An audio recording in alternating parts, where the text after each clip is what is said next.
welcome once again to Mood of the Nation. India Today's biannual survey that is the country's foremost sentiment tracker.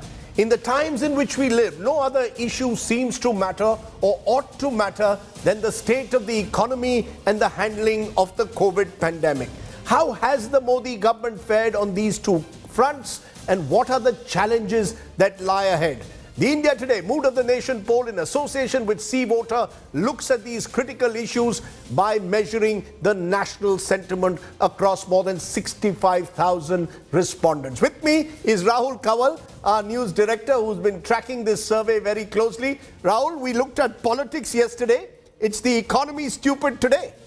It's also the week of the budget, Rajdeep, and therefore all eyes now for the next 1 hour on how people across the country perceive this state of the economy. The government will have its own perception. You've got brokerages, economists with their own perception, and we have a crack lineup of very sharp, insightful voices who will help us analyze the results of this Mood of the Nation opinion poll. Remember, this is by C Voter for India Today, 60,000 plus, largely conducted on telephone via the CATI technique, and we're ready now with the results of how people perceive the state of the Indian economy in this, the big budget week.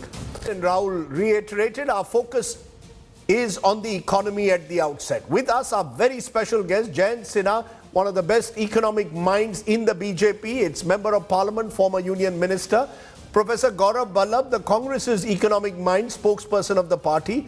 We'll also be joined by Raj Chengappa, Group Editorial Director at India Today magazine that has published this survey. Yashwant Deshmukh of C Voter is the person who's conducted the survey. Shamika Ravi, VP Economic Policy at ORF and someone who was part of the Prime Minister's Economic Policy Group till not too long ago. Siddharth Zarabi, Managing Editor, Business Today TV. So stellar panel, and we'll get cracking right away with the big questions and get responses.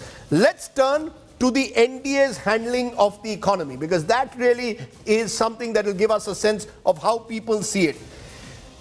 In MOTN, Mood of the Nation, January 2018, the numbers were good was 61%, average was 25%, poor was 13%.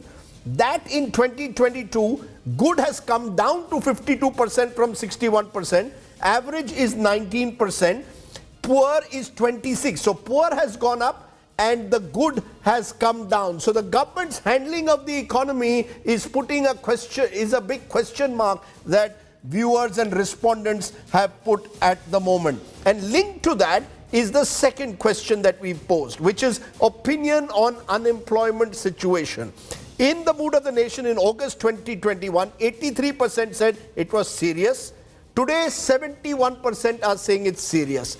Neutral, 10% in August, 12% now. Not serious, 7% in August, 15% now. Net, 71% say unemployment serious, and only 52%, just over half, are giving the government a good rating on the handling of the economy. The poor have gone up.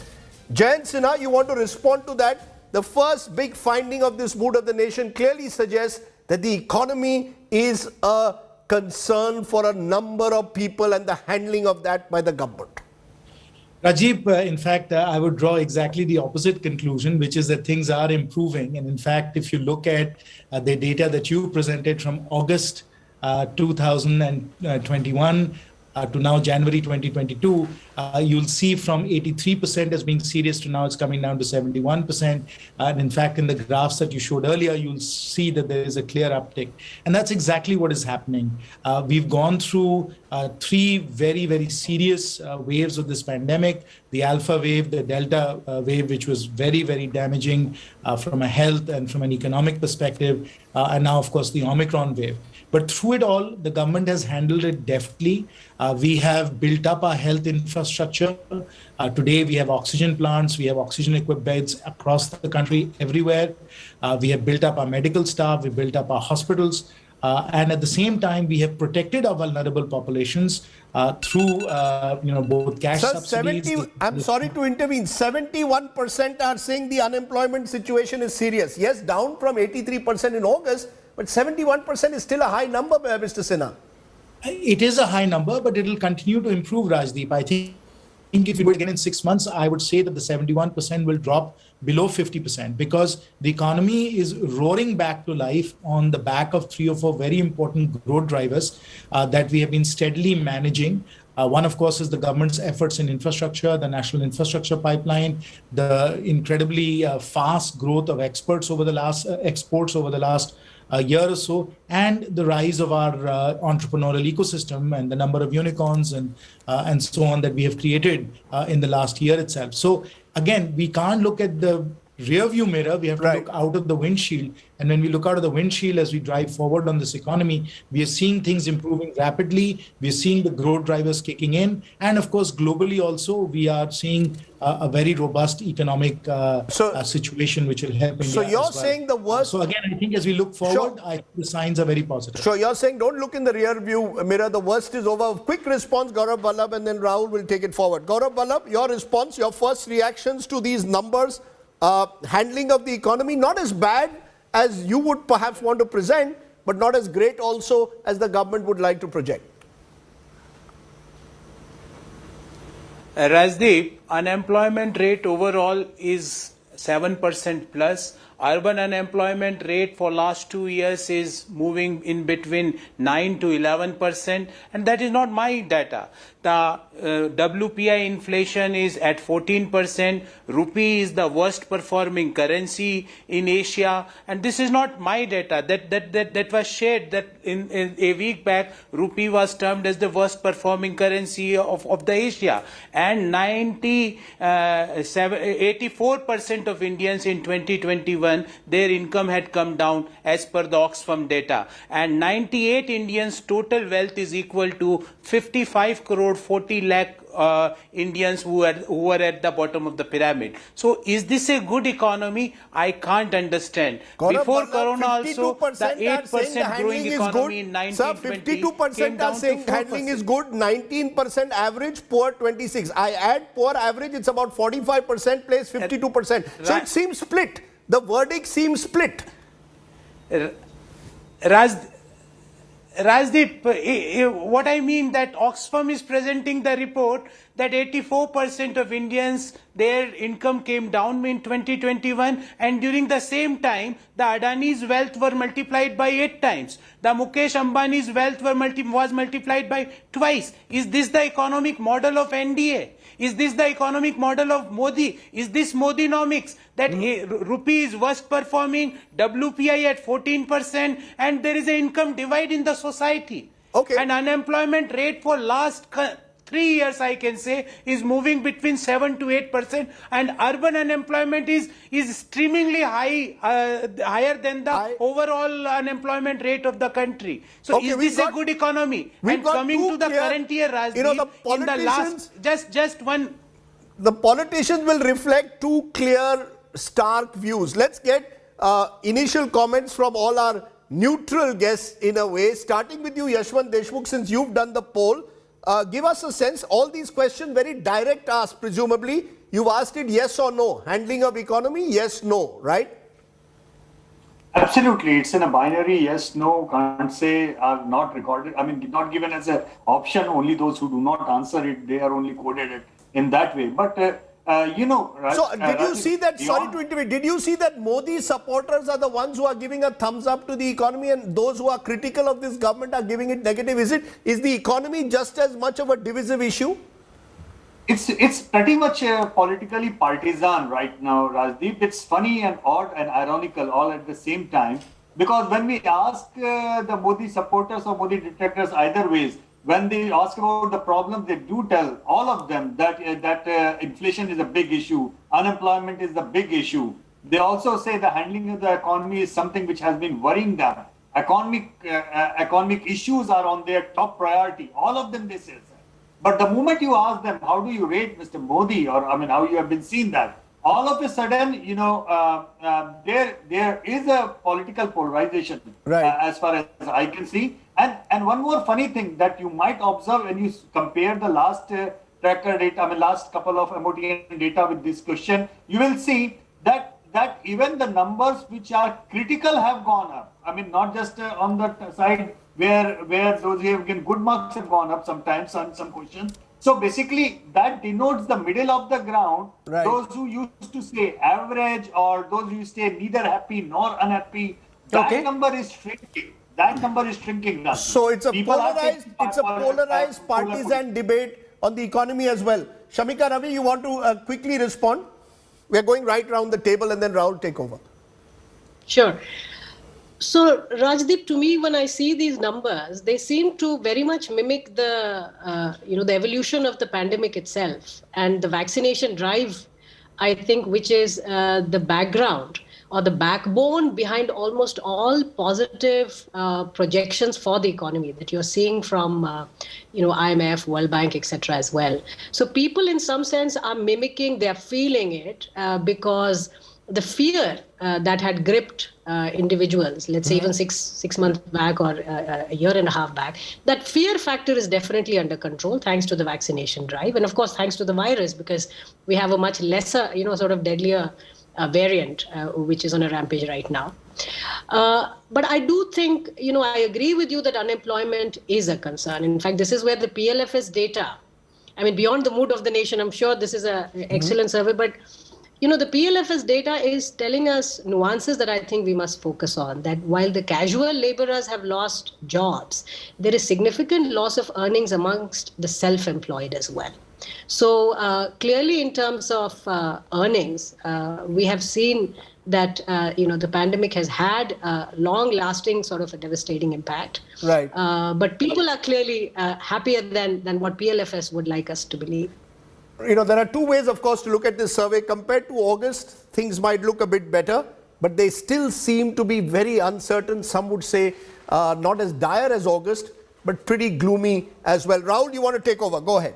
Now, when this idea is mooted in a debate that it's the Ambanis and the Adanis who benefit, it's actually something that seems to be percolating deep into people's consciousness, because when India Today's Sea Voter asks the question, who has benefited the most from the Modi government's economic policies? And this is a finding which continues to pinch the Modi government and the Prime Minister personally, because 48% of the respondents came out and said it's big business that has benefited the most from the economic policies of this government. Farmers came in at only 12%, the salaried class at only 8%, small business at only 8%. So even if you add up the next four responses, it doesn't add up to big business, which stands at 48% of the respondents thinking that big business is the biggest beneficiary of the Modi government's policies. Jay and Sinha, this is particularly problematic. From the time Rahul Gandhi started that suit boot ki sarkar,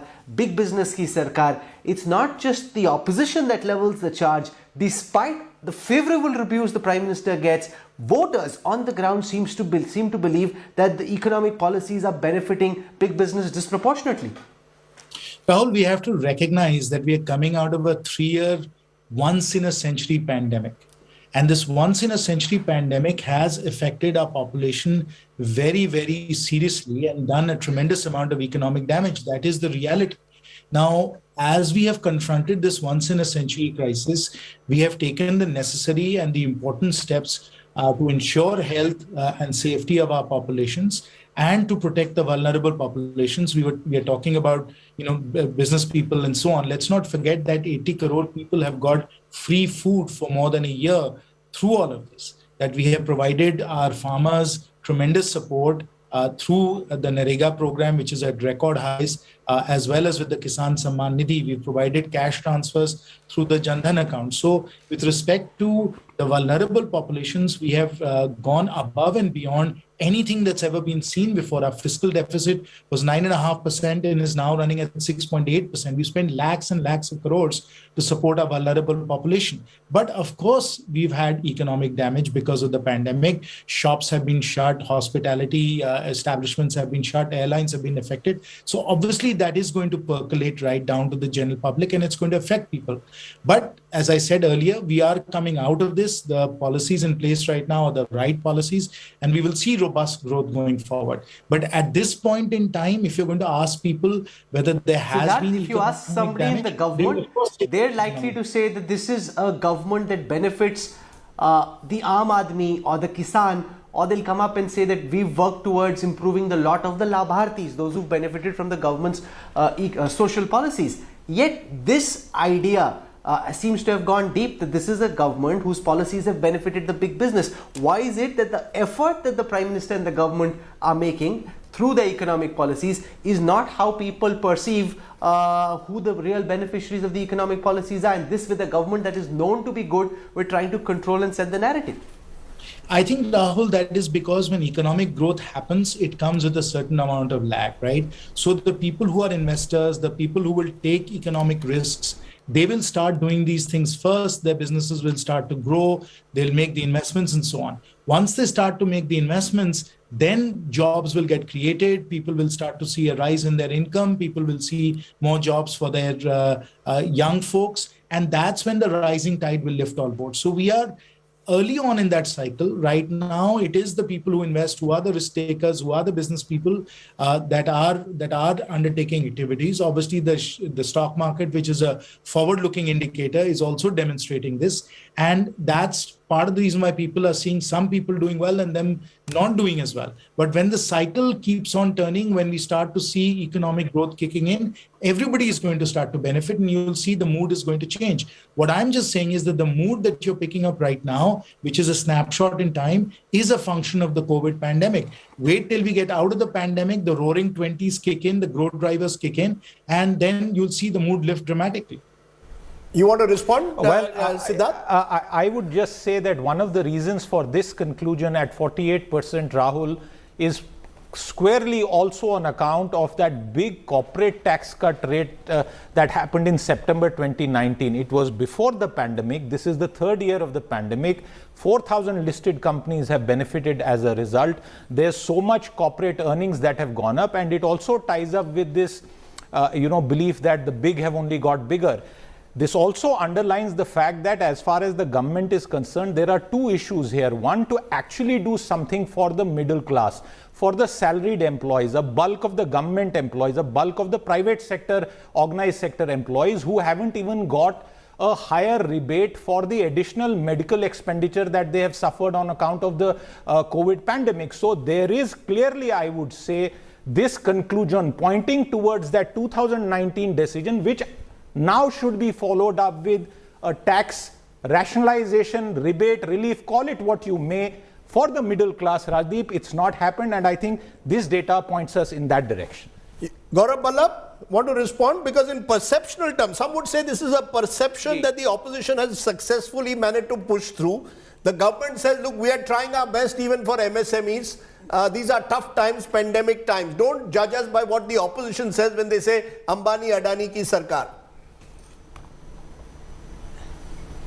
Rajdeep, I will give you 3 points, and if I am wrong, the experts are there, they can interrupt me in between. The government had reduced the corporate tax rates from 30% to 22%. Is the same reduction was there for the serious and sincere income tax filers, that is the middle income groups, the salaried class, the lower income group? Is there something like this rebate? No. Second point, Rajdeep, there is a constant increase in the fuel excise duty. And mind it, Rajdeep, the excise duty on fuel is regressive. It hurts equally. It collects the equal amount from the middle income group and a billionaire. The same amount of excise duty got collected. And last but not least, Rajdeep, there is a constant increase of GST on essential items. From 1st January 2022, the GST rates on footwears got increased from 5 to 12%. The apparels from 5 to 12%, although government has to take back that particular announcement for 2 months. So there is a constant, you will be surprised, and I am surprised that as per Government of India, motorbike is a luxury good.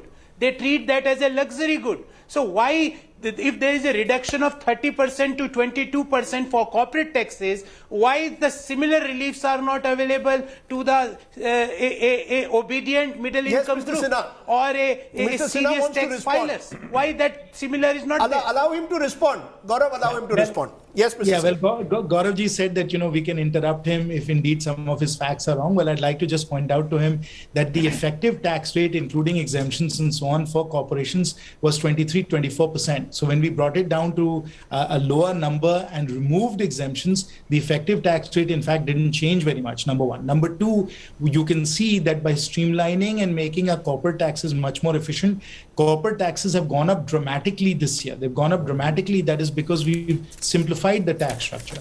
And then you said that there were no reductions provided to the salaried middle classes. That's also not true, because the slabs have been increased, a number of exemptions have been brought in. So there is relief for salaried and middle income taxpayers. And then finally, as far as GST rates are concerned, you can pick one or two GST rates. But I'll tell you that if you look at indirect taxes before GST and you look at indirect taxes right now, the incidence of indirect taxes overall has gone down by at least 5%. That is a huge tax cut that has been given to everybody who's paying indirect taxes, who's paying GST. So all of these are benefits, tax relief that has been provided across the board. Rahul. This is actually the first time that we've asked respondents in the Mood of the Nation opinion poll about their view on cryptocurrency. It's hugely debated across the country. Should the government ban cryptocurrencies? Should they allow them as an asset? What form of an asset should this be?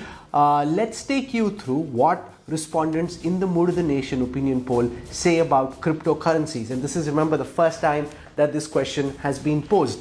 38% of the respondents want an outright ban. That's almost 4 in every 10 respondents.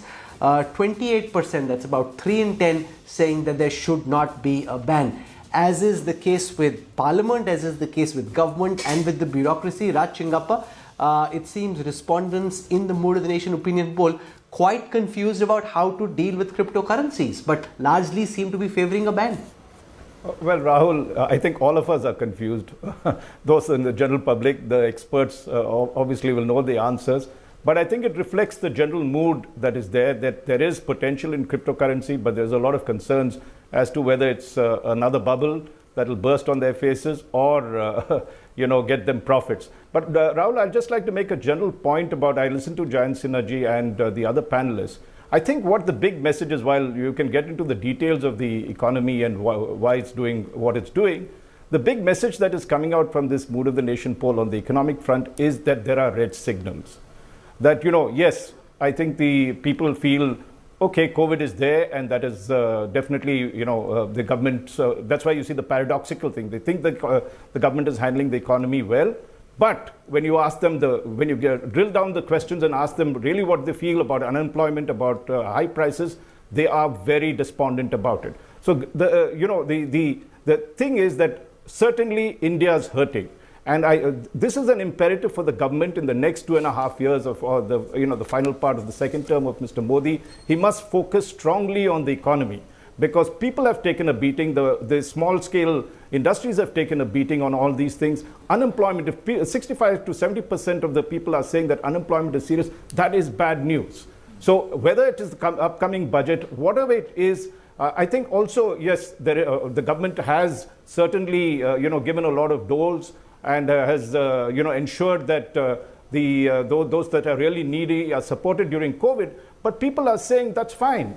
Okay, we have got that, but we want regular incomes. We want jobs. We don't want to be on the government dole. I don't think people like being on the dole. So if there's a big message that is coming, the economy is the #1 priority for the Modi government. Specific questions. COVID impact on your economic status.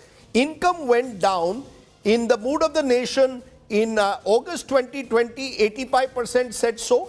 By January of 2022, it's come down to 64. So August 2021, 86% said income had gone down. Remember, this was peak post second wave. Now 64%, still a substantial number, but lesser. Income went up, only 3% said in August 2021. It's up to 9%. No change, 10% August 2021. 23% in January today. Has the government done enough to counter economic fallout of COVID? Here's the good news for the government, because 60% say yes, 31% say no, can't say 9. So the government's handling of the COVID pandemic is given a more positive signal than handling of the economy. Current daily expenses versus last year, and this is critical because remember, with petrol prices going up and up, expenses gone up but manageable, 24%. Expenses difficult to manage, 67%. expenses gone down 8%. This overall picture seems to be, people seem to be in a mood where they are struggling to manage their household expenses. Shamika Ravi, is this something that should concern the government? The fact is, we saw earlier, many people believe policies are benefiting big business. They also seem to believe, the middle class in particular, that we are hurting, government not doing enough for us. Oh, that's absolutely right, Rajdeep. In fact, if you look at the monthly per capita consumption expenditure, what I'm trying to do is look at the alternate data to make sense of the mood. So to me, it appears that, look, the bottom 80% have suffered almost equivalent decline in monthly per capita consumption expenditure. So it's not just the poor. The middle class has suffered an equally big decline in monthly per capita consumption expenditure. It is really the top 20 which has not seen a decline, right? So I think that is what is getting reflected here in terms of how they feel about it. But the other thing to bear in mind is, look, what you read in August and how you read it today cannot be sort of similar. Sure. For the simple reason that, after the first wave, remember, after the mass exodus returned, people back into rural areas, etc., and Bihar was a huge recipient of reverse migration, the poorest population in Bihar voted for the NDA alliance, right? That the data was absolutely overwhelmingly it showed. So I think people do understand what is happening in terms of government policies. They know how much they are benefiting, because the targeting of different kinds of handouts at that point, cash, food grains, etc., was very well done, and you saw that in the form of the election outcomes. Today, however, you see, so what I'm trying to tell you is, with time, frustration can also grow. With 80% seeing a decline in monthly per capita consumption expenditure, I think we need to do more in terms of improving consumption. Siddharth, you want to quickly respond? Private consumption as a share of GDP is at its lowest in 11 years. Yet, all of this data tells us, as far as the economy is concerned, it does not matter electorally. And remember, Rajdeep, fuel excise has been cut with election just a few weeks back. If you look at the latest November figures for EPFO additions, where 1.4 million net subscribers have been added, all of this data is telling us that the respondents are divided by economic strata. The top doesn't care, the bottom is getting welfare measures, it is the middle class which is sandwiched in between. And the middle class hurting. Gaurav Ballabh, quick response politically, because as Shamika Ravi also expressed, and I know Yashwant has also made this point, that people are hurting economically, including the middle class. That doesn't necessarily convert, as we saw in our numbers politically in the mood of the nation, into some overwhelming support for the opposition. See, Rajdeep, the basic problem is the consistent higher level of unemployment level in the economy. And government is not doing anything. You will be surprised that for the first 8 months, the total budgeted capex expenditure of Government of India for FY22, they had spent only 55%. And without capex, you can't generate new employment. So neither there is a public capex which is happening in the economy, nor there is a big private capex which is happening in the economy. Only thing which is happening in the economy is selling strategic and profitable PSUs. That is what the government is targeted into. And I had a very fundamental... Based on the poll, despite these declining incomes, despite the fact that expense is difficult to manage, say 67%, it's not as if those 67% are saying this government is terrible. No, I can't comment on this particular poll, how this poll was conducted, because I had not having the full idea. And Mr. Deshmukh is there, but I don't believe on this poll, but I can say what are the government reports, I believe on that. What are the Oxfam reports, I believe on that. What is the data given by CMIE on the economy, I believe on that. And my arguments are based on that. Okay. That government is consistently making difficult for middle income group and the lower income group to sustain in this higher inflationary economy. Yashwant, you want to just explain this paradox. People seem to be having lower incomes, their daily expenses becoming unmanageable, not translating into political anger. Well, Rajdeep, I mean, it's certainly sometimes it's contradictory in nature. You feel like, how is it possible that when 2/3 of the Indians are saying that day-to-day expenses are difficult to manage, and still it is not resulting in any palpable anger against the NDA government or personally against the Prime Minister. I believe that a large aspect has to do with the social welfare schemes of Modi government, Rajdeep, because in the last 2 years, particularly, people have got ration, people have got some money in their account from the government, people also have got homes made, the toilets made. So I guess that what people are understanding largely that this has been a difficult time, the jobs are not there, the economy is going down, the inflation is up, the things are getting expensive, yet at the same time, the government has been providing enough ration so that they are not dying of hunger. Okay. Government has provided some kind of money in their account. I guess that is where the Sure, answer you're lies. saying the Labharti schemes, Just one counter. the Rajdeep, if Labharti you allow. schemes in a way are a buffer. Rahul, you want to look at the larger state of the economy. Okay, let's take our viewers through what respondents in the Mood of the Nation opinion poll said about the state of the economy in the next 6 months. So you've got economists with their own projections, the RBI, the Finance Ministry come out with their own projections. Let's see what respondents in this Mood of the Nation opinion poll are saying. Do they think that things are getting better? Now, it's critical to note that if you compare with August 2021, when we were just emerging from the second big wave, people's belief in what would happen in the future was at a rock bottom. From there, things have improved, where 31% of the respondents now say that they feel that the economy will be in a better way in 6 months from now. 22% say it will be the same, which in the last MOTN stood at 43. So there's a big difference between the last poll in August and now, and 29% think it will get worse, which is a high number because 29% is 3 out of 10.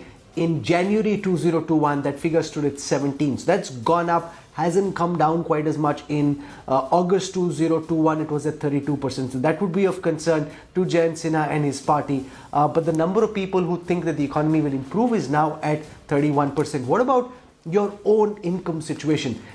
Has the income in your household gone up? Is it likely to improve? Will it worsen? Will it be the same? Let's take you through what respondents in our poll said. 30% think that their household income will improve, which is a big jump from the 17% who said that their income would improve in August 2021. So it shows that the mood around the economy is getting better. Will worsen is 29%, which is down from 34% in the last poll. Will remain the same is 27%, which is much better than the 45% who thought it will kind of be the same. Shamika Ravi, this would be something the government would take some solace from, the fact that the worst as far as perception around the economy is now in the past, and people seem to be believing, even though there are some clouds of doubt, that on the whole the economy is headed towards a place where it gets better. Oh, absolutely, Rahul. And again, like I said in the beginning, this is again mimicking what the IMF, World Bank, etc. seem to also believe about the Indian economy. So people are generally wise in their forward-looking view. And I think it's on the back of the fact that 62% of 15-plus age group, which is almost the entire population, is fully vaccinated. Right, and the variant this time around is relatively mild. You're not seeing the kind of rush hospitals, etc. So I think the fear of the pandemic is now behind us. And what you're seeing in terms of upliftment of the mood is on the back of the vaccination is pretty much rationalized. Makes perfect sense. Siddharth Zarabi, how would those sitting in the finance ministry as they make the final tweaks to the budget be looking at these numbers? Because it would suggest to Nirmala Sitharaman that people believe that the worst is over. But it also brings expectations about doing something for the middle class to benefit, because the government would like to move away from the perception of this being a suit boot ki sarkar. Wonderful question, Rahul. And the way I want to answer is, recently I asked someone, a policy maker, about Modi government budgets, and he said Modi government budgets are not instant coffee budgets. They take 2.5 years to draw results. So this budget is actually going to be the budget for 2024, Rahul, because you will have enough schemes being announced here which will show results closer to the next general election than before. And this data, which shows two things, Rahul: the fact that the state of the economy improvement expectations have gone up by 50%, and income expectations have also gone up similarly, will be read as a sign where Finance Ministry mandarins and the wider government will believe the worst is behind us. And that perhaps may lead them to conclude that there is no need for instant giveaways, play the medium long-term game, which is what has been done as far as economic policies are concerned. Jayant Sinha, you want to respond to that as someone who's been involved in budget making in the past? Do you believe therefore the budget will be seen with particular interest this time? Given the fact that expectations now are much higher than they were 6 months ago. Now people want to see the economy moving ahead. COVID cannot be an excuse anymore. Rajdeep, you're exactly right. People want to see the economy moving forward. People have the expectation that they have been through a difficult phase and now things will improve. And in fact, as a result of that, you're seeing what you think is a paradox, but what is, I think, completely a natural set of expectations that people have, which is that even though they've had a difficult time, both from a health perspective as well as from an economic perspective, the Honorable Prime Minister's slogan, Sabka Saath, Sabka Vikas, Sabka Vishwas, still holds true, because Sabka Vishwas abhi bhi hai. सब लोगों का विश्वास है कि अब अर्थव्यवस्था और बेहतर होगी. And that is why I think you're seeing the conviction, you're seeing the support of the government, because the trust is there. And it is this trust which you're seeing reflected in the political numbers, but you're also seeing the difficult times in the economic numbers. So we've got to separate the political and the economic numbers, largely because there is a difference in the trust that you have. You don't agree with what Raj Chengappa is saying, that there are red signals, that your government is in this survey somewhere being put on notice that, look, we've given you the benefit of the doubt so far, but no longer. I think the red signals, and which have in fact improved, they were flashing red earlier, now they're flashing amber and will soon be flashing green, is on the economic side. I think when you look at the political side, the kind of trust that the Honorable Prime Minister and the government have among the people is outstanding and has been remarkable. We've gone through a very, very difficult time. Around the world, governments have been voted out of office. Governments have found a situation where their numbers have dropped precipitously. On the other hand, when you look at India, none of that has happened. Our ratings and the confidence that people have, the trust that people have remained rock solid, because we've gone through a very difficult time and managed it well. Mm-hmm. And now people are looking forward with hope. And I think this budget is one that's going to deliver on that hope. It's going to deliver on that growth expectation. You know, there's another question, Mr. Sinha, of course, which you'd be interested in, but I'll get Raj Chengappa to respond to this first. Do you support the privatization of Air India, as a question we asked in the Mood of the Nation? Yes said 41%, no said 43%, and it reflects in a way the typical polarization that seems to be taking place at times on almost all issues, even economic issues, often seen through a political lens. Raj, is that a big takeaway for you also? When you look at this survey, it seems that on all contentious issues, there are strong opposing views on each side, barring the fact that most people accept unemployment, big concern, incomes down. You know, Rajdeep, I think the Air India question on privatization just shows how difficult it is for the government, the Modi government, to push through reforms. And, you know, privatization, and Jayant Sinha ji was part of that whole process, is key to a lot of things for India's economic growth. I think when you look ahead, given the fact that politically, as we had said in our cover, that in Modi we still trust, but there are three dots that are there, and those three dots, ellipses, really are for the economy, and of course some concerns about democracy. So if Mr. Modi has to address some of this, or the Modi government has to address it, the next budget should not be diffident about pushing through reforms. That even if there's a setback in any of the states, particularly UP, the government must move ahead with what is most important, which is it has to continue with the reform process. It has to implement the reform process. The key also lies in if you look at the amount of money that had been sanctioned for infrastructure in the last budget, how much of that has really been spent? How much, have the projects gone through? So the next 2.5 years has to be not only don't cut back on capital expenditure that you want to do, but ensure that capital expenditure is spent. And the focus must be strongly on growth. There must be no pushback. Now, we had a concern when, for instance, the farmers' laws, which was a far-reaching reform but poorly implemented in my opinion. But very important for the agriculture sector. Now, if the government is seen to have yielded to political pressure, the worry is in the days ahead. For instance, if there is some reverses in this assembly election, would the government start pulling back on all other reforms? Labor reform, for instance, very difficult to push through, but will they start stepping back? I think the most important thing is that the government should stand firm, because if you see the results that's coming through in this poll, the economy is number one, jobs as well as prices. So jobs is something that the government needs to focus. It's not just growth for growth's sake. They must focus on manufacturing. They must ensure that the infrastructure projects that are there, the PLIs, the production-linked incentives are ahead, and keep driving the economy. I think that's critical. Rahul, one final question. You know, this is to do with your economic status since Prime Minister Modi took charge. Has it got better? Is it the same? Is it worse? And when we asked respondents to tell us about whether things were getting better for them economically or not, the opinion is a split bag. You've got 1/3 saying things are improving, 1/3 saying things are the same, and you've got about 1/3 saying that things have got worse. Now, this is interesting, Jan Sinha, because it's what it throws up really is that unlike, say, the political argument, which the BJP can very comprehensively and confidently say we are winning, the economic argument is still up for grabs. You haven't necessarily won the economic argument on whether things have got better since Prime Minister Modi got onto the saddle. What Rahul said, Mr. Sinha, let me add, it is actually 33% are saying it's the same, 32% are saying deteriorated. So 65% are saying same or deteriorated. They don't see Achhe Din.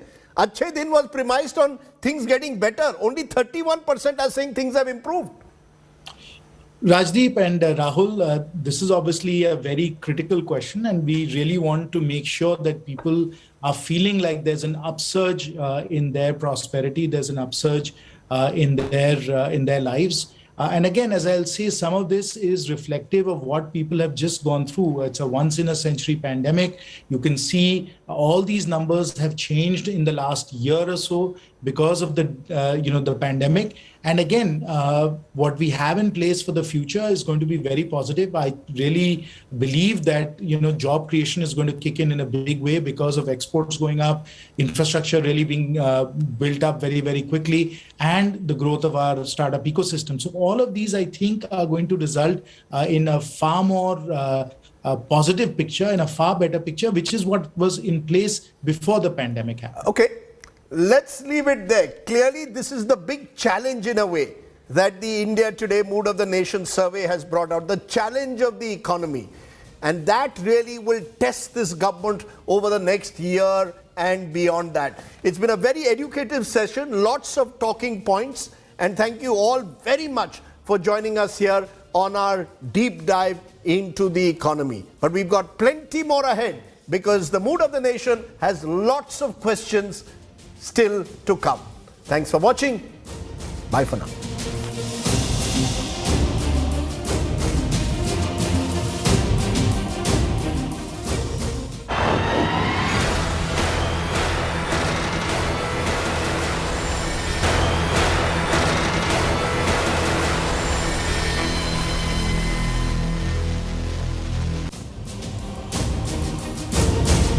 Hello and welcome once again to India Today, Mood of the Nation, brought to you in association with C Voter, India's most credible and long-running poll. For 24 years, the biannual survey in the latest India Today magazine. And we've been looking at various questions over the last day or so, including what we're about to do now. We're going to be asking questions linked to the state of the opposition as well as the government's COVID management. But Rahul Kanwal, in election season, Mood of the Nation, lots of debate over our findings yesterday. It's going to become even more contentious when we look at opposition leaders, Rahul. There's been just so much focus on the Prime Minister and the BJP government that we want to take some time to focus on Modi versus who. It's quite clear that Rahul Gandhi hasn't emerged as a leader who can match Prime Minister Modi in terms of popularity. The distance between Modi and Rahul keeps increasing. So who do people of India believe is best suited to take on Prime Minister Modi and the BJP? In this section of the Mood of the Nation, Rajdeep and I will focus on that. We have a full panel of people to take all the questions. Yashwant Deshmukh of Sea Voter, which has done this survey for the latest India Today magazine. Rahul Verma, fellow at the Center for Policy Research, who tracks politics very closely.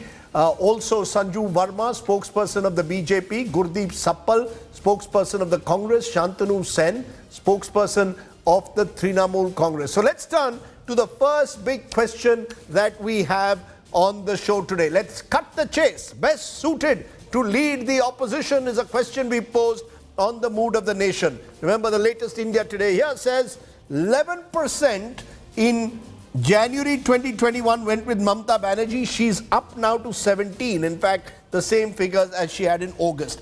Arvind Kejriwal had 20% in August 2021. He's down to 16%, but he's at number 2. Rahul Gandhi comes third at 11% when asked this question, best suited to lead the opposition. Akhilesh Yadav is at 7%. We also asked, can Mamata Banerjee really lead and build a united opposition? And this is what the survey said. 48% said yes, she can. That's almost half. No was 38%. Don't know was 14%. Can a grand opposition alliance, the so-called Mahagathbandhan that's talked about, challenge the BJP? In August, 49% said yes. That remains the same 5 months later. And the no figures are also more or less the same, 43% versus 41%. But the big talking point, the first big talking point that's coming in is Mamata Banerjee ahead of the others. For the first time, she is number 1 when it comes to who is best suited to lead the opposition. Yashwant Deshmukh, since you've done the survey, it's your responsibility. A lot of Congress people are sending me messages saying that this is a rigged survey. You want to show Rahul Gandhi down, Mamata and Kejriwal up. You want to respond? Well, it's an open-ended question, and people have answered whatever they can answer. And if you look into the main prime ministerial choice question, actually, people have answered even for Sonia Gandhi ji and including Priyanka Gandhi. So basically, if you will move into only one option, giving them as one single option of Rahul Gandhi from the Congress side, then probably his ratings will be roughly about 19 or 20%, which is like kind of a vote share projection that the UPA is carrying right now. But if you will ask them as a free single name, which is coming to their mind, Mamata Banerjee's numbers are also kind of flared up, Rajdeep. I must say this because she is coming from a state of West Bengal, which is like 42 seats out of 543. It's a huge state with a substantial population and big number of people or a Bengali population saying that she can be a prime minister is also one of the reasons that But this is a national survey, right? 65,000 includes BJP, Congress voters, non-BJP, non-Congress voters. Absolutely. So this is a broad view across India. It's not disproportionate to Bengal in any way. No, it's not just one. I'm just telling you how the numbers have gone up for her. That also includes the fact that she was instrumental. She defeated the BJP left, right, and center in West Bengal Assembly election. And that has created a kind of positive sentiment for us. Right. However, Arvind Kejriwal's numbers are even more critical, Rajdeep, as per me, because if you will look into the total overall support base of Mamata Banerjee versus Arvind Kejriwal, Arvind Kejriwal's numbers are coming more evenly spread from many other states vis-a-vis Mamata Banerjee's number, which are more concentrated from one state and less from the other state. Interesting. Rahul Verma, your first reactions to these numbers. Are we seeing some kind of shifting sands at all? As Yashwant has clarified, if you add Sonia Gandhi, Priyanka Gandhi, then of course Rahul Gandhi and the Congress voters will choose someone possibly from the Gandhi family. But the non-Congress voters seem to be looking at options beyond the Gandhi family. Mamata, Kejriwal, top 2. That's correct, Rajdeep. Basically, Congress is the largest opposition party. But even Congress leaders, if they are not on TV and you talk to them, they are not even sure whom to back among the Congress leadership, right? So Rahul Gandhi is one name, but of course there are other names. And that's why within the Congress party, For example, on this question, Rahul Gandhi's percentage is 11, Sonia Gandhi is 10. So if you add them, they are at 20%, which is what Congress party's vote share is. Now, you and I both have written about this, that at the moment, it's not only BJP versus who, but there is also a game going on among India's political parties, especially among the opposition, that who is going to emerge as the challenger or number two. At the moment, both TMC and AAP have their eyes set on basically taking the number two position. In some ways, they are cannibalizing the Congress. And Congress, its inability to basically solve its own challenges is opening up the space for grab. And so number two, going forward this year is going to be basically in a way indication how fast Congress support base is going to erode and who among Mamta or Arvind Kejriwal is going to take up that space. Okay, before Rahul gives us the biggest picture of best suited to revive Congress, let's get quick reactions to what we have just put out. Mamta Banerjee is seen possibly riding the wind of what she did in Bengal as a possible challenger, as someone who can even build a united opposition. Mr. Sappal, you want to react of the Congress party that the possibility that Mamta Banerjee could be someone who could be a magnet for opposition leaders, or do you also believe, like Congress people are telling me on my WhatsApp, that this is a rigged poll? I think, Rajdeep, this debate is a bit outdated, because few weeks back, when Ms. Mamta Banerjee did say that where is UPA, the entire country saw the reaction of all the major opposition parties, be it NCP, be it Shiv Sena, be it DMK, or even left. So that issue is settled, and even now, as we talk today, and Trinamool Congress, which is trying to fight and win and make government in Goa, has now been asking Congress to come together with it. The same Trinamool Congress, which had given indications to contest all the seats in Uttarakhand, is not contesting at all.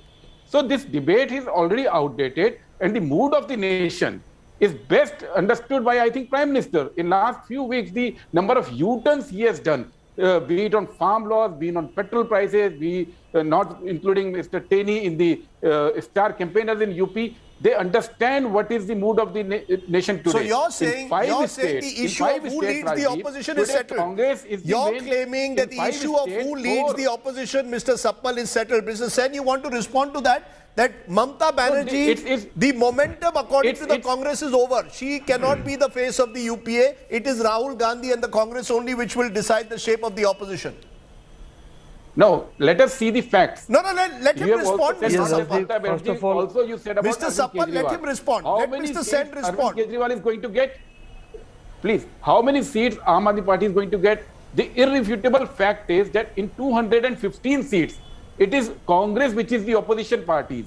And all these parties, when the time comes, they will get together and decide. Today it's too premature to say anything. The fact remains that in 215 seats, it is Congress which is challenging the BJP. Yes, there are regional parties. They have been holding on to their own fort, and they all have to come together to defeat BJP. That is the challenge. Okay, Mr. Sappal, you keep saying 215. I might remind our voters, in 2019, the Congress lost a majority of their direct fights with the BJP with a margin of more than 15%, which is not true of the regional parties. And the Aam Aadmi, no, just a minute now, Mr. Sappal. And the Aam Aadmi party is today a contender in Punjab. It could be an oppositional force in Goa, and it is also a potential spoiler in Uttarakhand. So you can't write off everyone else. But Mr. Sen, you want to respond to Mr. Sappal? Mr. Sappal, now let him respond. We are not writing off. No, Mr. Sappal, please allow others to speak. Mr. Sen, please. Do you want to respond that the Trinamool Congress is out of the race for the opposition according to Mr. Sappal? It is only the Congress which can lead the UPA. Yeah, thank you, Mr. Rajdeep. First of all, let me allow to wish you Happy New Year, as because I am talking to you the first time in this new year. I would like to share two important points with you in this regard. Number one, the mood of the nation.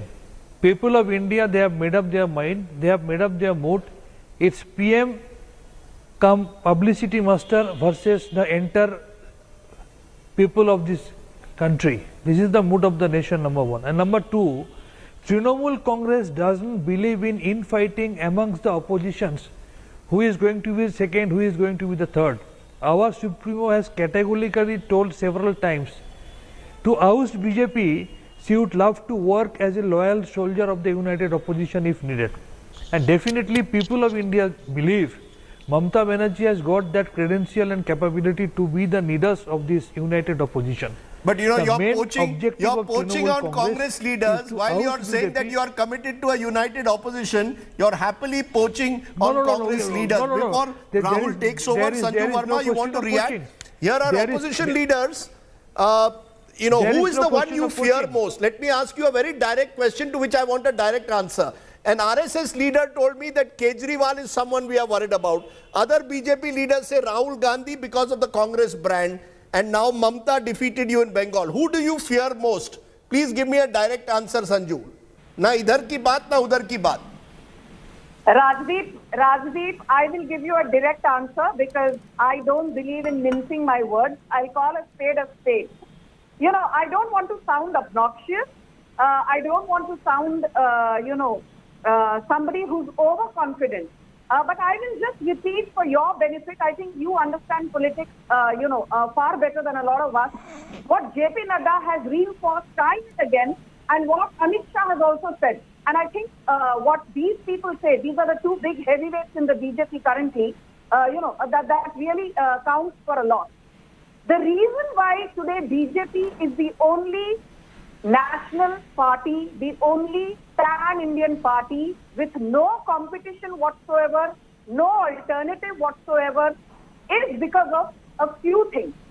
As Nadda ji says, यही एक party है, Bharatiya Janata party, जिसके पास कार्यकर्ता है, जिसके पास कार्यक्रम है, जिसके पास कार्यकोष्ठी है, जिसके पास कार्यालय है. Ma'am, I asked you a question. Who do you fear the most among the opposition? You're giving me the BJP's manifesto. Okay, I'm answering. Rajdeep, don't get so impatient. You gave everybody fair amount of time. You can't allow, expect me to jump the gun to what you have to, ask me. I just say this much. I repeat, we fear no one. And I'll tell you why. You asked me about Mamata Banerjee. Fine, Mamata Banerjee defeated the BJP in the Bengal Assembly elections, but you forget that BJP increased its tally from a measly 3 seats in 2016 to 77 seats this time around, which is more than a 1400% jump. And you tell me, Rajdeep, outside of Bengal, where is Mamata Banerjee a force to reckon with? Mamata Banerjee and her team tried the level best in the Tripura local body poll, saying BJP को साफ कर देंगे. Mamata Banerjee, Trinamool Congress won just one seat, 8 seats GP. Okay. We won 329 out of the 334 seats in Tripura local body poll, which works out to more than a 98% So you fear no one. Okay. strike rate. Ma'am, this is not the usual TV debate. This is on our numbers. Rahul, take over. Okay, so let's take our viewers through who people believe is best suited to revive the Congress party. And here, it seems voters are as confused as the Congress party itself, because when we ask them whether it be Rahul Gandhi, Manmohan Singh, Priyanka Vadra or Sachin Pilot, here is what we found. 19% of the respondents think that Rahul Gandhi is best suited to revive the Congress. Now, this is down from 24% in January 2020. So his graph seems to be coming down. Amongst these are not Congress voters saying, so these are general respondents on the question of who's best suited to revive the Congress. Manmohan Singh, despite his advanced age, his health concerns, comes in at number 2 with 13% of the respondents for some reason believing that Manmohan Singh is best placed to revive the Congress. Priyanka Vadra comes in at 12%, which is just 7% short of Rahul Gandhi at number 3 on the question of who's best suited to revive the Congress. And then Sachin Pilot is at 12% as well. So Priyanka and Sachin locked in a heat at 12%. Rahul Gandhi just marginally ahead of the pack at 17%. Which is the best non-Gandhi name to revive the Congress? And here it confounds me no end to have people say that Manmohan Singh is best suited to revive the Congress. And this number is not coming down. Actually, it seems to be going up. In January 2021, it was 27% of the respondents. In the next poll in August, it went up to 28%. And now 30% of the respondents feel that Dr. Manmohan Singh, our former Prime Minister, is best suited to revive the Congress. Sachin Pilot comes in at number 12, and his graph, instead of going up, is actually on the way down from 17% in January 2021 to 12% in January 2022. Sachin Pilot's suitability seems to have come down 5 percentage points. Then there is P. Chidambaram, who comes in at 5%. So he again is someone whose graph is going down from 8% to 7 and now to 5. Only 5% of the respondents think he's the best choice. Yashwant Deshmukh, explain why Manmohan Singh ranks so high, whether you include the Gandhis or not on the question of who's best suited to revive the Congress. And secondly, the likes of Sachin Pilot, instead of their graph going up, either have plateaued or are marginally down from where they were a few polls ago.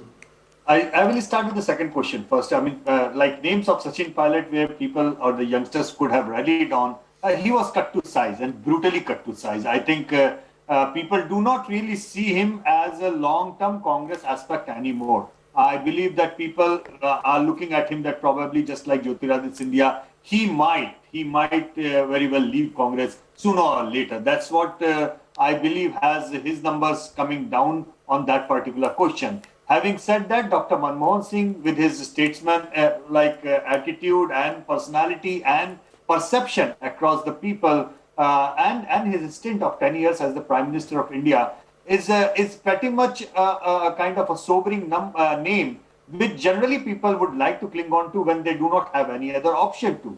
However, having said that, Rahul, on the very first question, if you will tag along Sonia Gandhi, Rahul Gandhi and Priyanka Gandhi's name, you will figure out that almost 40% people are actually tagging a Gandhi name if they really want Congress to do well.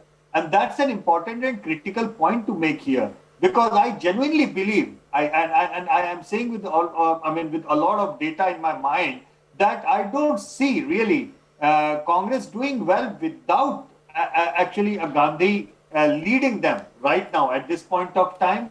And of course, I do not see any opposition game plan, any opposition work in action against the BJP without Congress taking the lead in that. So without these two things happening, good, bad or ugly, this is the way you might have to look at it, I can say with full responsibility that without the Congress, the opposition doesn't stand a chance as far as the contesting BJP is concerned. And at this point of time, without a Gandhi leadership, Rahul Verma, is there a way of using data to try and answer this question? Because you've got the likes of Yashwant Deshmukh saying that there is no Congress without the Gandhis. And then there are many who would argue that that's only because they hold the top position at this moment. The moment they're out of the way, somebody else comes in. Democracies and nature have a way of throwing up leaders, whether it is a Channi in Punjab or it is the Bhupesh Baghel in Chhattisgarh. You will find somebody new who will come in, fill the void. Looked at from the perspective of parties who've been in similar situations to the Congress internationally, which of the two is more likely in your view, Rahul Verma? There is an old saying that no one acquires powers for the sake of giving it, right? So Gandhis are making every effort to hold on to the Congress party. And I don't think they are going to just fall by the wayside. If Congress party wants to see a future for itself without the Gandhi, that sort of effort has to come within the party. The shake-up has to happen within the party. It's not that Gandhis are going to say, okay, we are going to retire from Congress and politics, now someone should take over. That's not how big organizations or companies are run, and neither political parties can be run. Power is acquired, and someone, if in the wisdom of Congress leadership, they think that they are better off without Gandhis, they have to do the shake-up. I think what's much more interesting, and this is in a way, like, as Yashwantji also pointed out, that Manmohan Singh's perception of a learned person, of being the Prime Minister of 10 years, basically gives him the number that he's getting, around 30%. But think of it, can Manmohan Singh actually revive the Congress now? He's like 90 years old. I don't think he's in the best of the health to basically revive a party like Congress, which is basically continuously going down. In last 2 years, it has not been able to solve the problem that who's going to be the permanent president of the party, not permanent, but full-time president of the party. A party which aims to be national political party, right. A party which aims to defeat a sort of electoral machine like BJP, which is headed by Prime Minister Modi, who's very, very popular, and cannot decide and settle on the leadership question, I think they have a big trouble. In 2022, for example, look at it, like in 7 of the 6 states, Congress is the main opposition party, and they are well placed to basically take on BJP and at least win a couple of states. But what is Congress party doing? Rather than focusing on the states which is in its sort of reach, for example, Punjab or Uttarakhand, the Congress leadership seems to be hell-bent on doing well in UP. Oh, yes, UP could be part of your 2024 game plan. But in reality, Congress will find very hard even to get 10% of the seats in UP. Congress is focusing or spending its energy on places, on questions, on states, which is not going to give them electoral dividend. Congress needs now some sort of reality check. And I think people have been writing and saying this for now at least 5 to 10 years. Congress is basically in a big trouble.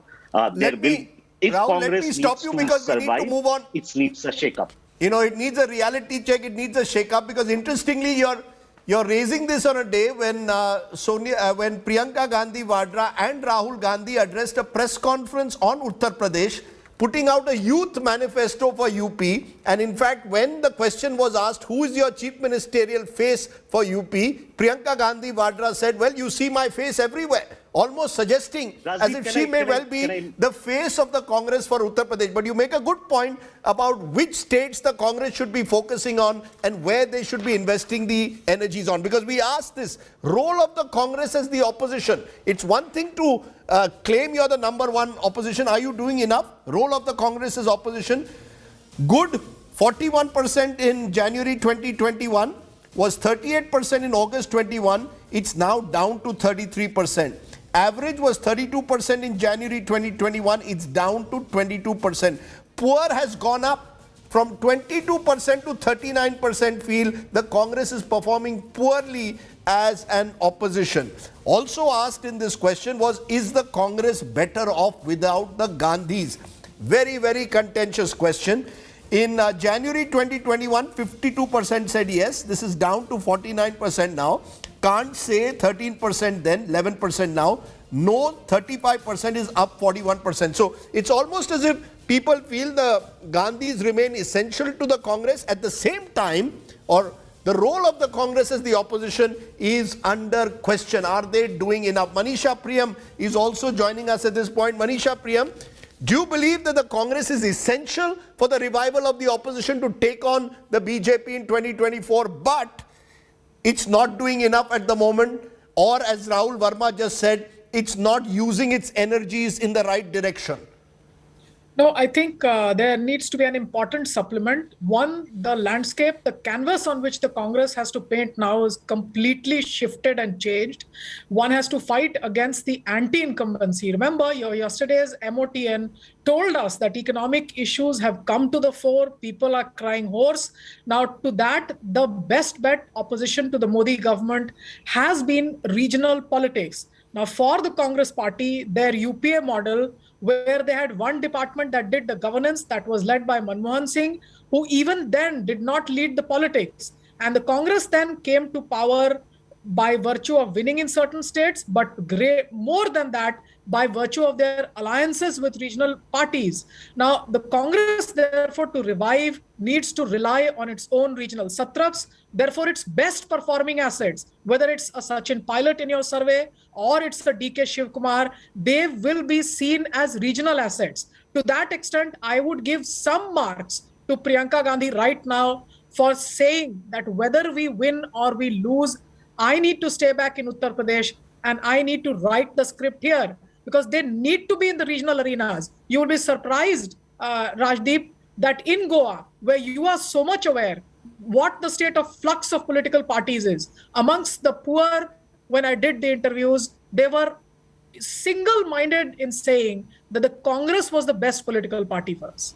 So and amongst them, many migrants from Karnataka. So here we have a party that does not have regional leaders. At this point, they should even forget about the race with Mr. Modi, which Mr. Rahul Gandhi or Priyanka Gandhi cannot win. They need to reinvent the electoral script in states and that's extremely important. How they do it in the heartland, that's very interesting. important. You're saying Congress needs to focus on building regional assets, building strong regional leaders. The Gandhi family, in a sense, can be here in Delhi, but the real battles have to be fought in the state capitals. I hope, Gurdeep Sappal, you're listening to what is being said, because one of the questions we asked, role of the opposition during the pandemic, only criticized the government was 51% said that in August. It's gone up to 53%. Held government accountable, 37% said that in August. It's now at 32%. So the perception is, and you're hearing interesting viewpoints, the Congress needs to ensure a greater decentralization. You need to fight state elections against the BJP with state-empowered leaders. The focus cannot only be on the Gandhi family and Rahul Gandhi and Priyanka Gandhi Vadra. Is there a recognition that your future lies in the states at the moment, not in Delhi necessarily? That's where you've got to start bottom up.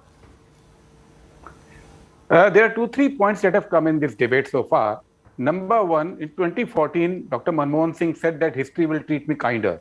I think we are seeing a vindication, and people have already started in India treating him kinder and seeing that what a great prime minister he was, unnecessarily vilified. That your survey also brings it out. That's the hope that he held out for people. Number two, about Gandhi family, I think it is quite unfair criticism of Gandhi family.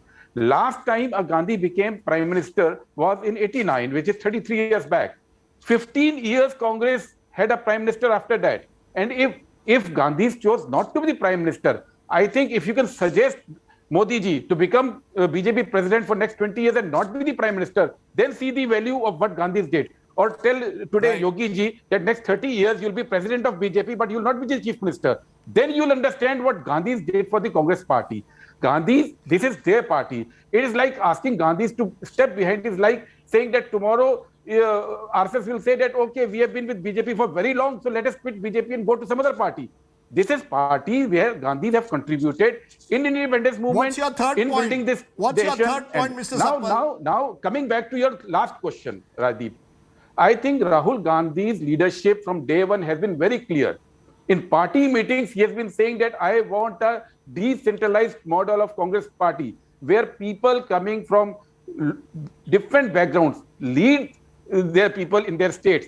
He says that decentralized model only will build Congress party. That is one thing. And second thing, you said that Congress is not playing the role of opposition. If I talk of last 6 months, it was Congress party's opposition that forced the government in Supreme Court to take a U-turn on COVID policy. In Pegasus, it was under the leadership of Congress party that the entire opposition was united in August, leading to an inquiry by Supreme Court. In Lakhimpur, it was Congress party who led the agitation when Priyanka Gandhi went there and Rahul Gandhi went there. So the Congress party has been on ground. It has been active in parliament. It has been active in court. Okay, so let me. What is the role of opposition beyond that? Mr. Sappal, you made the point. Let me therefore take that to Yashwant Deshmukh as we conclude this segment. Yashwant Deshmukh, do you believe that if Rahul Gandhi was actually the president of the Congress, full-time working president, anointed as such, therefore had both power and responsibility and accountability, that might change perceptions? People don't like non-playing captains. They want someone who's out there day after day, not just on Twitter, but out on the street, out in state capitals, and that would make the difference. That's the message in a way, both to compete with other opposition leaders and to take on this government. Absolutely, there is no doubt about it. There is nothing called a part-time politics, Rajdeep.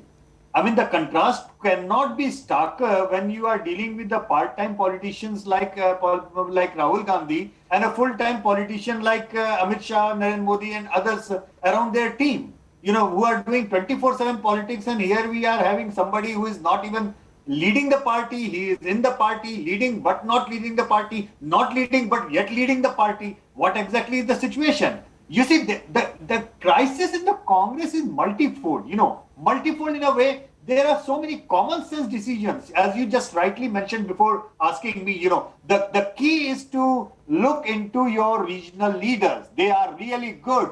They are very strong. You can go with them. You can piggy ride with them as far as your leadership is concerned. Okay. But look how they are dealing it. Channi was a master stroke, but they clipped the wing by ushering Sidhu in. Right now, Channi's biggest problem is Sidhu, not opposition in Punjab. Their biggest base in Uttarakhand, the most popular guy in Uttarakhand, Harish Rawat, is still not being declared as the chief ministerial guy, and they are still importing all the ex-Harish Rawat detractors without even asking him. And then imagine, have you ever even thought of the one chief ministerial candidate, popular guy from one state, being made a state in charge of another state for full 1 year, being involved in that in an election year? Let me leave it there. I think we can, the Congress, Yashwant, I've run out of time on this. The fact is, we could go on writing the obituaries of the Congress, but the Congress would turn around and say reports of my death are grossly exaggerated. But either way, this is the year where the Congress has an opportunity, because in 7 of the 8 states, they are in direct opposition to the BJP. Can they use that space, or will others like Arvind Kejriwal, who, remember, is also now emerging as a contender in states like Punjab, will he occupy the opposition space? In 2022, the opposition space will be fascinating. Mamata Banerjee also has national ambitions. In this section on India Today, Mood of the Nation, we look at how voters in the Mood of the Nation have responded to questions about the government's handling of the COVID situation. I want to welcome Dr. Naresh Trehan, Chairman and Managing Director, Medanta, the Medicity, and we've got Dr. Shashank Joshi. He's a member of the COVID Task Force in Maharashtra. Let's take you through question number 1. How do people assess the centre's handling of COVID? Remember, perception about the government's handling of COVID had crashed in August 2021. In comparison, in January 2022, there's been a sharp about 17% upswing from 49 to 66%. The number of respondents who think the government has done a good job in handling COVID. The number of people who think the government's handling has been average is at 16%, which again is a big drop from 30%. So those who largely were in the average category now seem to have moved to the good category, because the number who thought the government's handling has been poor has come down only marginally from 19 to 16%. That's a data set that will give great relief to the government, where about 2/3 of the respondents think the government has handled the biggest challenge of the day well. Question number 2, how do you respond about the state's handling of COVID? Your particular state, how do you think the states have done? 62% saying good. This was 55% in August, 17% saying average, and 18% saying poor. Dr. Trehan, the fact that the government's perception about the handling of the COVID situation has improved from 49 to 66%, is that just good marketing, or is this something which people feel they can see what's happening around them and therefore they feel the central government has done a good job in handling the COVID situation? So Rahul, actually it's true that the central government has paid huge attention to the problem that occurred in August last year, as you mentioned. And what came out very clearly was that nobody expected that wave to be so high and so ferocious that it knocked the whole medical system, oxygen supplies, everything off the feet. So the point now is that after having gone through all that, there has been a lot of preparation at the center and the state, and also early sensing. All those mechanisms have been put in place. And there is a lot of preparedness on the ground, coupled with the fact that the vaccination drive has been very successful. So I think all these things put together, and the comfort that people are feeling today is from also again for 2 reasons. One, the preparedness for medical emergency or handling of COVID is already in place, but also the new wave, the Omicron wave, is not that severe. It is numerically large, still not reached the numbers of the last wave, but at the same time, it's very mild.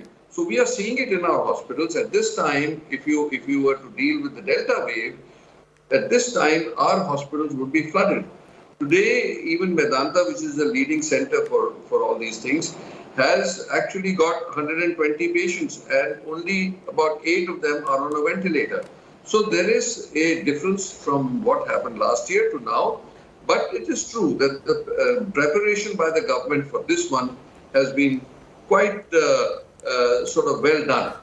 Dr. Joshi, would you concur with that? Because both states and center took a beating in the first 6 months of the year. particularly the center, they were seen to be unprepared for the second wave. Huge question marks raised about whether there were enough investments in vaccines, exporting of vaccines. Everything that could go wrong went wrong. Do you think that that, in a sense, now reflects in the fact that now we are better prepared, and therefore people also are feeling less fearful of COVID, of the COVID pandemic, including in Mumbai where you are? A sense of comfort has come with preparedness compared to 6 months ago. So Rajdeep, whether it was the first wave, the second wave, or now the third wave, in each wave there were ups and downs. And I think the adaptability of both the center and state governments and their response has been apt and appropriate. Yes, there could always be bettering, but I think the pandemic preparedness plan, both of center and state in the third wave, has been seamless. And that probably is from the lessons learned from the first and the second wave. So clearly, I think we have adapted better. Our vaccination story is a huge success. And I think we are now in the Omicron wave without any major stress on the healthcare system. But no, is it that the wave is milder, or are you better prepared? Dr. Joshi, is it that the wave is milder, or are you better prepared? People seem to be now having more confidence in your handling. I'll tell you why. Just a minute. We asked the opinion on the government's vaccination effort. One of the questions we asked was the government's opinion on the government's vaccination effort. Good is 82%, average is 8%, poor is 7%. The sense I get, first 6 months of the year, vaccination drive was not taking off. That reflected in poor ratings in August. Vaccinations doing much, much better now. Therefore, people more comfortable. Would you agree with that, Dr. Joshi? No, I don't think that is directly correlated. I think my thinking is very simple and straightforward. I think it was the healthcare infrastructure and the frontline and the administration all worked as one team, private and public sector. And that made all the difference. And we are currently much better prepared.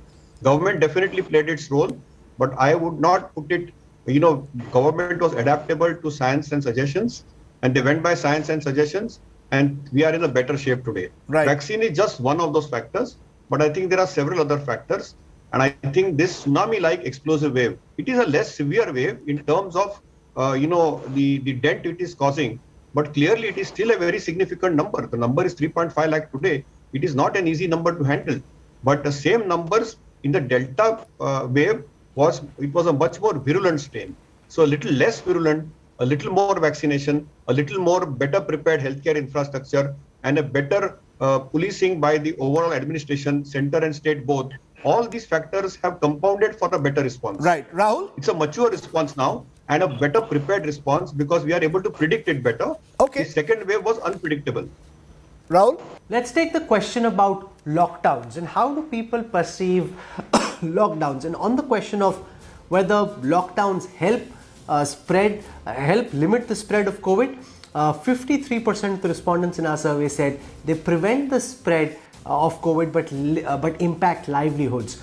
22% said they prevent spread and don't impact livelihoods. 14% said don't prevent spread but impact livelihoods, and 6% said don't prevent spread and don't impact livelihoods. What's very clear, Dr. Trihan, is that people still worry about the impact of a full lockdown, but all that seems to be in the past. What this entire section on COVID is telling me is that the people of India, as have doctors, as has the government, gotten used to the idea of living with this virus. Is that the way that you think it will be? If you're looking ahead over the next 6 months or over the next 1 year, on the back of the COVID cases coming down with the Omicron wave, how do you see things being? Will they continue to be in limbo? Could there be another wave? What's your sense, Dr. Trihan?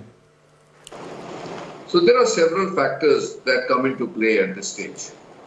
One factor is that today, truly, a full lockdown that was done in the first wave is not necessary today, for two reasons. One, there is some appreciation of people becoming a little more aware of what the virus does.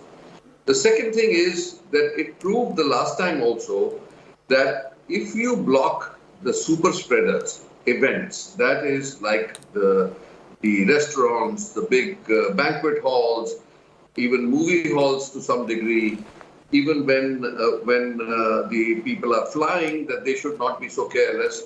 that by stressing it again and again, we are able to say Omicron is much more transmissible. It spreads easily, but at the same time, because it's not so virulent, people are a lot more relaxed. So I don't think that lockdown per se is needed in its severity. But definitely, the super spreader events should be limited, like the government has done, like restaurants and bars and all that have been closed. So that's, I think, a good idea. So, and unnecessarily travel outside and going to markets has been limited by weekend lockdowns in some states. And I think that's also a good idea. It's a halfway measure, but it does not disrupt livelihood, which is also very important. We have suffered 2 ways. So I think we are in the right spot right now, is the way intervention is taking place wherever and whenever there is a real threat that may explode. The best way, Dr. Trian, perhaps to describe it is Der aaye durust aaye. I remember when the Kumbh Mela was there in March, April, the government was actually encouraging people at times to go to the Mela. Now I think governments have realized you cannot have these large crowd gatherings and get away in COVID times. It's taken time, Der aaye durust aaye, but as we end the mood of the nation, Yashwant Deshmukh, I'm getting a lot of attacks from Congress persons who are saying you all deliberately targeted Rahul Gandhi in this poll by showing Mamta and Kejriwal ahead of him. I'm getting those who are saying that if the economy is doing so badly in the eyes of the people, how come Mr. Modi is doing so well? Overall, do you want to tell us as a pollster, do you believe that this is a snapshot at what the mood is and people need to appreciate that? How would you react to those who are attacking us from both sides? Well, if you are getting attacked from both the sides, Rajdeep, then rest assured the numbers are bang on target. Having said that, it's not. I mean, it's so easy to understand when there is not a clarity on the leadership level, as we mentioned earlier. The numbers are getting split itself between Rahul Gandhi, Sonia Gandhi and Priyanka Gandhi. If Rahul Gandhi becomes the Congress president full time and puts up a one united face that, okay, I am the face of the Congress, the numbers would rally behind him. Right. It's not a rocket science to understand what's the big deal out there. The BJP numbers are rallying behind Narendra Modi. It's so easy to understand. I don't think that there is any issue out there. On the COVID situation or any other situation, you see, when you put up your face, you get the credit, you get discredited as well. I mean, both the things happen. It's a both-way game. It's not a one-way traffic that you only take the credit and you just wash away if your party is not good. You're saying, Yashwant, that in August of 2021, last MOTN, against the backdrop of COVID 2.0 and failures, Mr. Modi took a huge hit. 4 months later, situation more settled. He gets a bit of the benefit, and therefore you need to understand that politics is not static, sentiments are not static, they move over time, which is why these sentiment trackers are important. Doesn't mean that will decide voting preferences come state elections. Remember, that's a caveat that we want to add. This is a snapshot of the mood of the nation. Learn to appreciate the good, the bad and ugly, introspect, course correct. Perhaps that's the way forward. It's been a pleasure as always to get a sense of this snapshot. It's better than our WhatsApp echo chambers at times, certainly. Rahul, you want a final word on these polls? Gets us into more trouble, I see, all the time. Oh, not at all. It's been a lot of fun and trouble. As long as both sides are upset for something or the other, it's perfectly okay.